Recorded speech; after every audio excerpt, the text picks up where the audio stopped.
슬램덩크 시리즈 같은 경우에는 거의 한 20년, 30년 된 작품이긴 하지만 어른들도 봤고요. 어른들이 보면서 아이들도 같이 볼 수 있는 만화잖아요. K-웹툰도 충분히 그렇게 올 수 있는 시점이 멀지 않았다고 봅니다.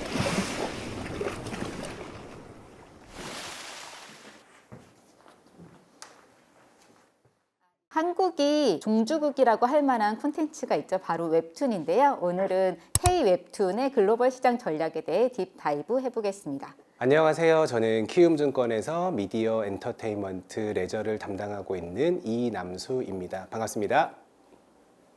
먼저 국내 웹툰 시장에 대해 여쭤볼게요. 저는 만화도 다른 콘텐츠처럼 상당히 디지털화가 많이 진전됐을 거라고 생각했는데 생각보다는 그렇게 디지털화의 비중이 높지는 않더라고요. 어떤 상황인지 좀 설명을 해주시죠. 문체부에서 만화와 관련된 매출액을 조사한 자료가 있습니다. 2021년 기준으로 봤을 때 온라인 쪽의 비중은 금액은 1조 800억 정도 되고요. 만화 출판업이 대략적으로 한 5천억 정도 차지하고 있어요. 만화를 찍어내면은 이걸 같이 유통시켜야 되는데 만화를 유통시키는 시장도 4천억 후반입니다. 지금 현재 상황은 온라인과 아날로그가 1대1의 비중을 차지하고 있다. 아마 2022년에는 온라인 분야가 아날로그 분야를 조금 압도하지 않았을까 그렇게 판단하고 있어요.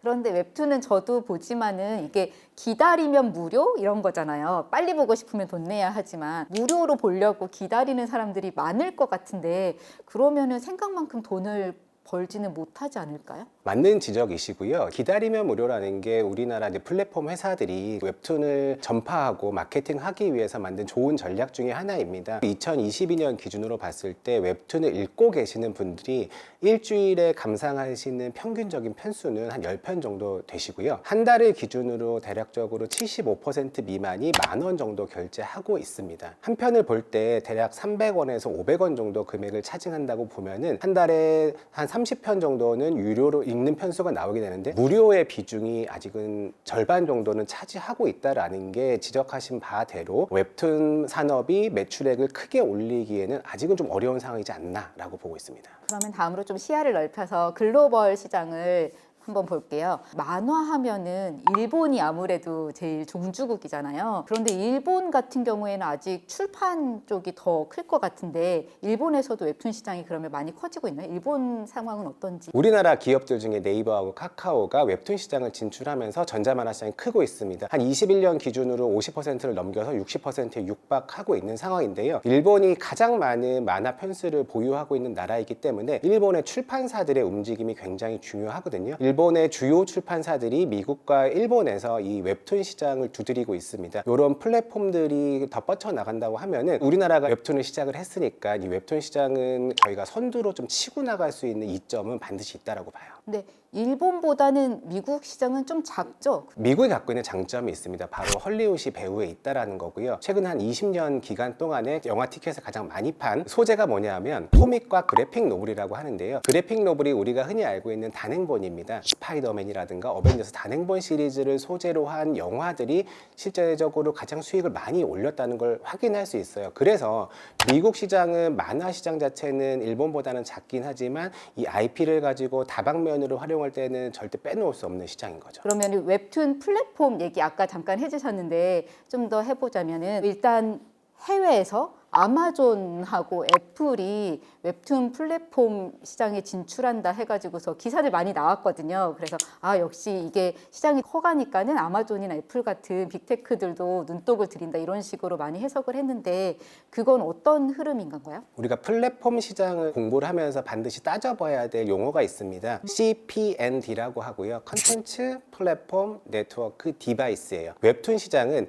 디바이스가 만화책에서 휴대폰이나 패드로 넘어오면서 부흥 발전했다라고 평가를 할 수 있는데 그러면서 플랫폼이 생긴 거고요. 웹툰의 컨텐츠가 부족한 거는 전 세계적으로 동일합니다. 애플이나 아마존 같은 빅테크들이 진출하게 되면 저희가 컨텐츠 측면에서 또 한 번 부흥기를 받아올 수 있는 상황이라고 생각을 해요. 그래서 우리가 플랫폼을 운영하는 회사 측면에서는 거대 경쟁자가 생기는 거는 맞지만 컨텐츠 창작자 입장에서는 또 다른 기회가 넷플릭스나 디즈니 플러스처럼 생긴다고 볼 수 있는 거죠.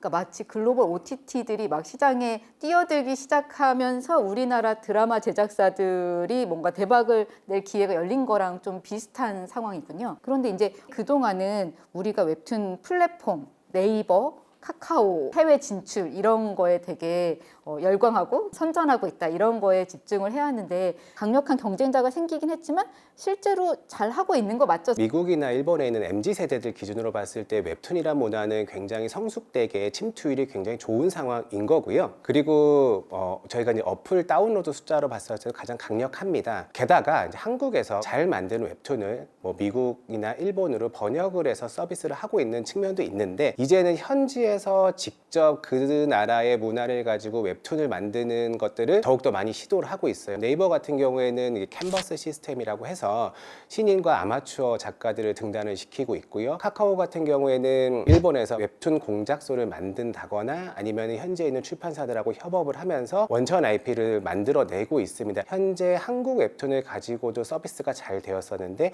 현지에서 직접 개발한 콘텐츠들이 나온다라고 하면은 웹툰은 중장기적으로 봤을 때는 절대 다른 콘텐츠에 비해서 꿀리지 않을 그런 서비스 영역이라고 보고 있어요. 콘텐츠 플랫폼에서 뭔가 글로벌리 아주 앞서 나가는 기업이 아직은 한국 기업이 별로 보이지는 않아서 그나마 그런 웹툰 쪽이 좀 가능성이 있는 건가 하는 생각이 들기도 하더라고요. 네, 맞아요. 그러니까 플랫폼이 성장을 할 때 굉장히 실험적으로 도전을 하게 됩니다. 그래서 중소형사들이 플랫폼을 두드리고요. 국내에서 보면은 이제 큰 IT 업체들이 경쟁자가 됐다가 이걸 글로벌로 나가게 되면 다시 글로벌에 있는 빅테크들이 경쟁자가 되긴 하는데 콘텐츠를 만들어내는 소싱 측면에서 본다면 저희 K-팝이 그런 것 같아요. K-팝이 한국만 갖고 있는 노래를 가지고 글로벌 호령하고 있는 거잖아요. 웹툰 시스템이라는 거는 어쨌든 간에 기존의 출판 만화하고는 좀 결이 다릅니다. 그러면 한국의 웹툰 시스템에서 창작의 영감을 받거나 창작 시스템에 익숙해져 있는 작가들이 많이 늘어난다고 하면은 저희가 해외로 수출하거나 해외를 공략을 할 때 매우 유리한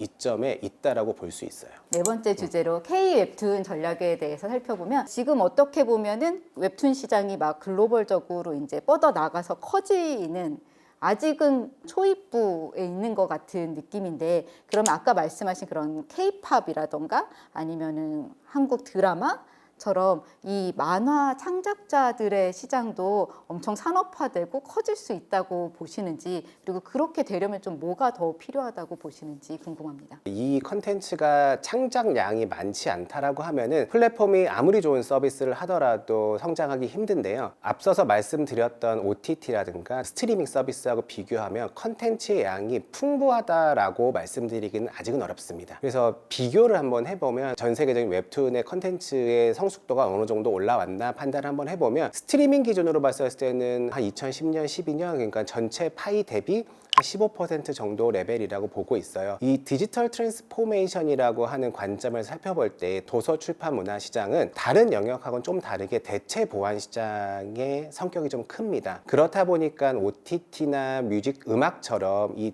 DT가 오면서 시장의 파이가 급격히 커지는 모양새는 아니에요. 하지만 이 웹툰이 처음에 읽혀지게 된 원인을 보면 스마트폰이라고 하는 디바이스가 나왔기 때문이잖아요. 디바이스가 변화하고 신기술이 개발된다라고 하면 웹툰을 읽게 되는 콘텐츠 양도 점점 더 다양화될 거라고 예상할 수 있기 때문에 웹툰은 강점을 유지할 수 있을 거라 보고 있고요. 그런 강점을 유지하기 위해서는 반드시 창작자 중심으로 돌아가야 된다라고 보고 있어요. 독점화 경향이 굉장히 심해지고 있습니다. 21년 기준으로 거의 65%까지 올라왔어요. OTT로 얘기하면 오리지널 서비스라고 할 수 있는데 이 독점화 경향을 기회 삼아서 헤쳐나가려고 하면은 작가분들을 우리 플랫폼 안에 내재화하는 작업들을 해줘야 되고요. 이것뿐만 아니라 신인 아마추어 작가 개발에도 더욱더 힘써야 됩니다. 어찌 보면 플랫폼 측면에서는 캐펙스라고 하는 투자 비용이 좀 들어가야 되는 상황이기 때문에 웹툰 플랫폼이 한 최근 5년간 잘 성장해 온 상황에서 장을 마련해 놨고 여기서 캐펙스 투자 금액이 들어가면은 다시 한번 진일보할 수 있지 않을까 생각하고 있어요.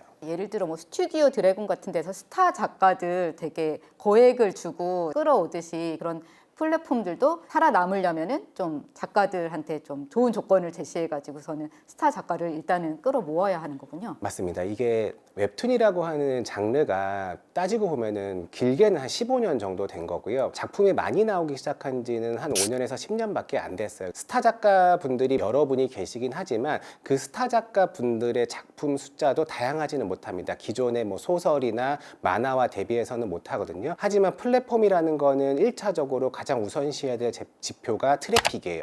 그 트래픽은 재밌는 작품에서 나오는 겁니다. 그러려면은 스타 작가분들이 필요한 거고, 그 스타 작가분을 필두로 해서 트래픽을 만들 수 있다라고 하면은 우리가 특화 플랫폼으로 인정을 받는 거고, 신인이나 아마추어 작가분들이 그 플랫폼에 좋은 원고를 낼 수 있는 기회가 되는 거죠. 잘된 웹툰이라고 하면은 드라마로 간다거나 하는 경우가 한국에서는 되게 많잖아요. 그러면 앞으로도 그런 경향은 계속 더 심해질 거라고 보시나요? 그거는 반드시 필요하고 반드시 가야 될 길 중에 하나예요. 웹툰이 플랫폼 상에서 저희가 이제 뭐 구독 서비스라든가 건별로 결제해서 보는 비용도 굉장히 중요하긴 하지만, 소재 측면에서 다양한 이야기거리들을 컨텐츠 시장에 제공해 주고 있습니다. 현재는 드라마로 많이 변환이 돼서 드라마로 만나고 있는 거고요. 그런 것들이 저희가 이제 OTT나 TV에서 많이 볼 수 있습니다. 일본이 갖고 있는 시스템 중에 하나가 기획 개발 초기부터 저기 끝에 있는 MD 산업까지 일사불란하게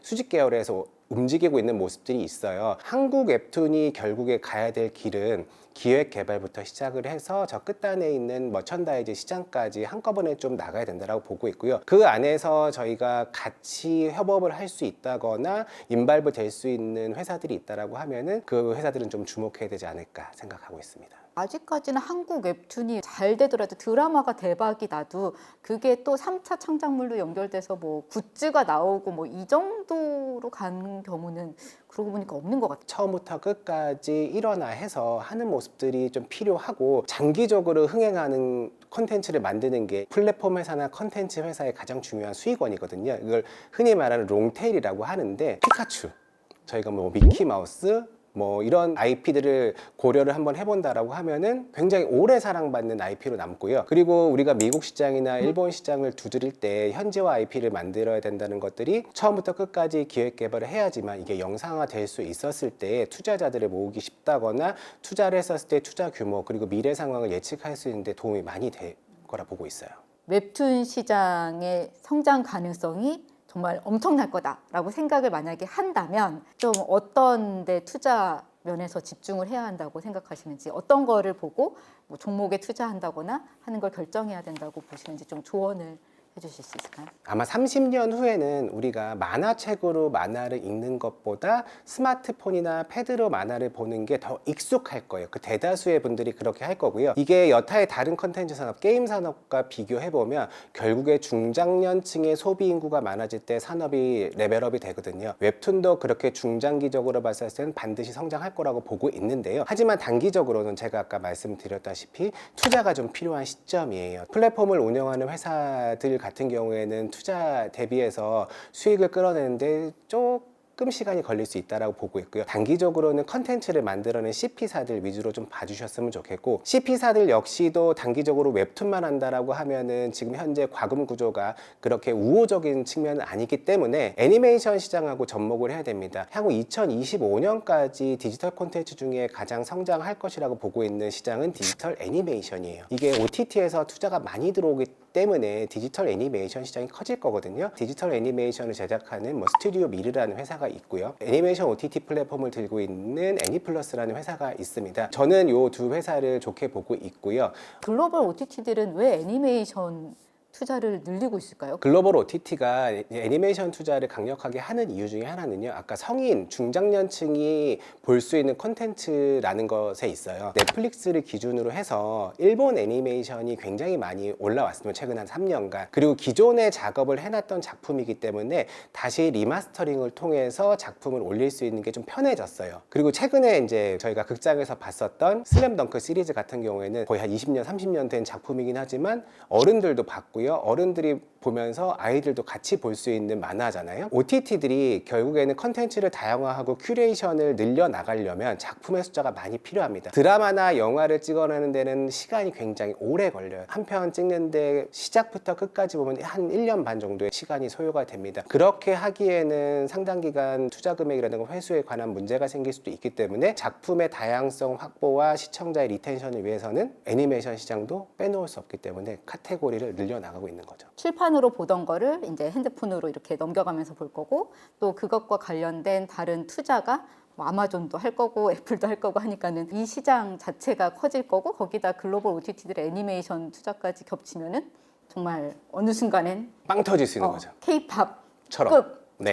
그동안도 웹툰 작가들이 돈을 많이 번다 이런 얘기가 나왔는데 어떻게 보면은 아직은 뭐랄까 옛날 SES와 H.O.T가 그 활약하던 수준인 거군요. 글로벌 레벨이나 글로벌 산업화는 아직 덜 된. 글로벌 산업화가 되면 당연히 이제 그 저희 창작자들의 무대는 넓어지게끔 되는 거고 지금 K-팝이 그거를 증명하고 있어요. 예전에는 한국에서 음악을 만들어서 외국에 수출하던 시절이었는데 이제는 리얼타임으로 외국이 동시에 보게 되다 보니까 K-팝이 이렇게 잘 나가고 있는 거거든요. K-웹툰도 충분히 그렇게 올 수 있는 시점이 멀지 않았다고 보는 거죠.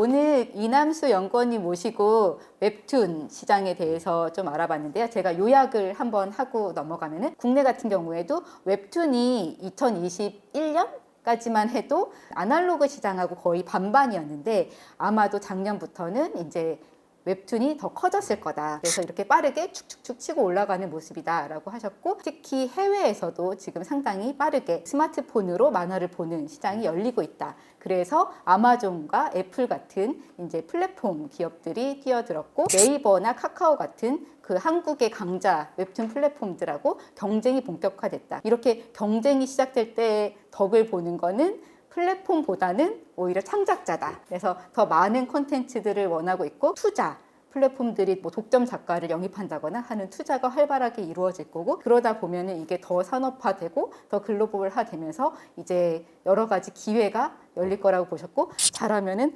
K-팝처럼 우리 K-웹툰이 세계화될 수 있다고도 전망하셨습니다. 마지막으로 웹툰을 좋아하시는 분들 아니면 웹툰 시장에서 일을 하시는 분들, 웹툰과 관련한 투자에 관심 있는 분들에게 이 시장 전망에 대해서 좀 긍정적인, 네. 희망적인 말을 한마디 해주신다면. 웹툰 시장은 우리나라에서도 굉장히 중요한 시장입니다. 수출과 수입의 차이가 굉장히 크기 때문에 수출 산업으로서도 육성을 해야 될 산업 분야임에는 분명해요. 하지만 창작에 있어서 구조화되지 못한 면들이 있기 때문에 웹툰 창작자분들이 홀로 외롭게 분투하고 있는 모습들을 저희가 속속 확인할 수 있는데요. 글로벌로 조금씩 더 뻗쳐나가면서 이런 해외 유저와 해외 고객들이 늘어난다고 하면 충분한 보상이 있을 거라 보고 있고요. 그리고 이제 우리나라 플랫폼이 특히나 글로벌에서 깃발을 꼽을 수 있는 것들은 많지 않거든요. K-웹툰이 그렇게 될 거라 믿고 있습니다.